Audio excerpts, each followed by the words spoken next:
Hi all, ഇന്ന് നമ്മൾ പുതിയൊരു സെക്ഷൻ സ്റ്റാർട്ട് ചെയ്യാൻ വേണ്ടി പോവുകയാണ്. Section E, internal control. ഇത് കംപ്ലീറ്റ്ലി ഒരു തിയറി ഓറിയൻറ്റഡ് സെക്ഷനാണ്. അതായത് ഇവിടെ നമുക്ക് ന്യൂമറിക്കൽ കാൽക്കുലേഷൻസ് ഒന്നും തന്നെ ഉണ്ടാവില്ല. അപ്പോൾ നിങ്ങൾക്കൊരു തോട്ട് ഉണ്ടാവാം, കംപ്ലീറ്റ്ലി തിയറി ആണല്ലോ, അപ്പോൾ എക്സാമിന് ജസ്റ്റ് ഒന്ന് ടെക്സ്റ്റ് വായിച്ച് നോക്കിയിട്ട് പോയി എഴുതേണ്ട കാര്യമേ ഉള്ളൂ.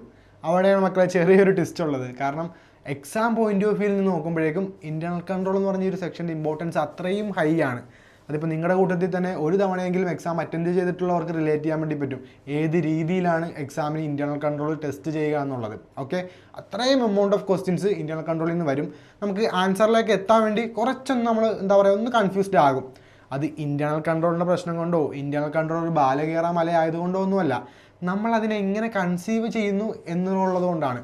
ഇപ്പോൾ ഞാൻ ആദ്യം പറഞ്ഞതുപോലെ തന്നെ എല്ലാവരും വിചാരിക്കും internal control theory section just ഒന്ന് ടെക്സ്റ്റ് വെറുതെ വായിച്ച് നോക്കിയിട്ട് എക്സാമിന് പോകാമെന്ന് കരുതി എല്ലാവരും പോകും. അപ്പോഴായിരിക്കും ആ ഒരു ബുദ്ധിമുട്ട് നമ്മൾ അവിടെ ഫേസ് ചെയ്യുക. ഓക്കെ, അപ്പോൾ ഇതിനെ പഠിക്കേണ്ട പോലെ പഠിച്ച് ഇത് ഡിസേർവ് ചെയ്യുന്ന ഇമ്പോർട്ടൻസ് ഇതിന് കൊടുക്കുവാണെങ്കിൽ ഇന്റേണൽ കൺട്രോൾ നമുക്കൊരു ബിഗ് ഡീൽ ആവില്ല. ഒരു പൂ പറിക്കുന്ന ലാഭത്തോടെ നമുക്കതിനെ പറിച്ച് മാറ്റി വെക്കാൻ വേണ്ടി പറ്റും. ഓക്കെ, അപ്പോൾ അതുകൊണ്ടാണ് ഞാൻ ആദ്യം ഒരു അവയർനെസ് നിങ്ങൾക്ക് തന്നത്. അതല്ലാതെ നിങ്ങളെ പേടിപ്പിക്കാൻ വേണ്ടി പറഞ്ഞതല്ല.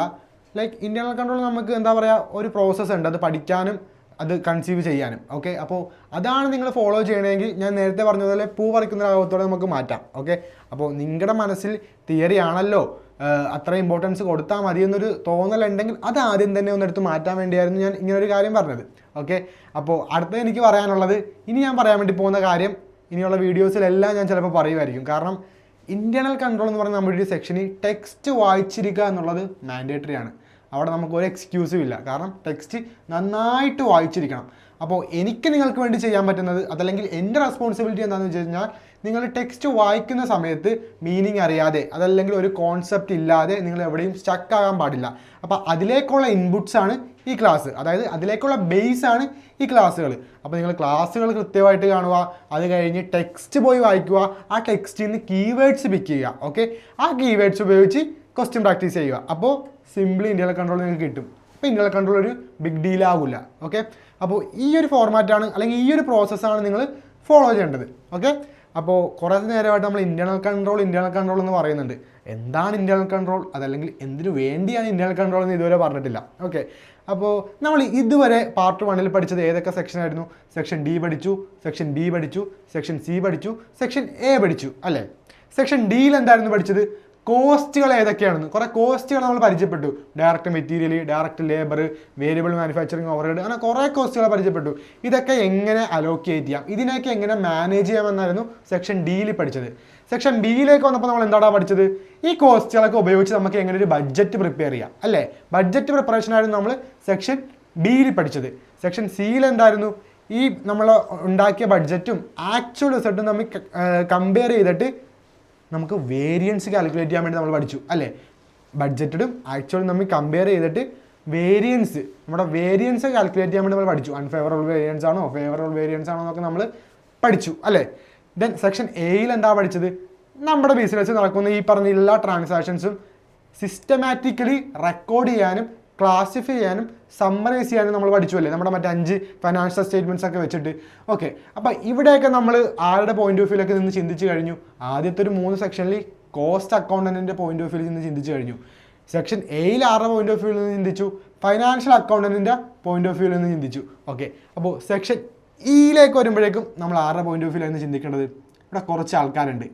നമ്മുടെ board of directors, CFO, CEO, auditor, അങ്ങനെ കുറച്ച് ആൾക്കാരുടെ പോയിന്റ് ഓഫ് വ്യൂവിൽ നമ്മളിവിടെ ചിന്തിക്കേണ്ട ആവശ്യമുണ്ട്. കാരണം എന്താണെന്ന് വെച്ച് കഴിഞ്ഞാൽ, നമ്മൾ കഴിഞ്ഞ സെക്ഷനുകളിൽ കുറേ കാര്യങ്ങളൊക്കെ ചെയ്തു എന്ന് പറഞ്ഞില്ലേ? അതായത് കോസ്റ്റ് അലോക്കേറ്റ് ചെയ്തു, കോസ്റ്റ് മാനേജ് ചെയ്തു, ബഡ്ജറ്റ് ചെയ്തു, റെക്കോർഡ് ചെയ്തു, ക്ലാസിഫൈ ചെയ്തു എന്നൊക്കെ പറഞ്ഞു.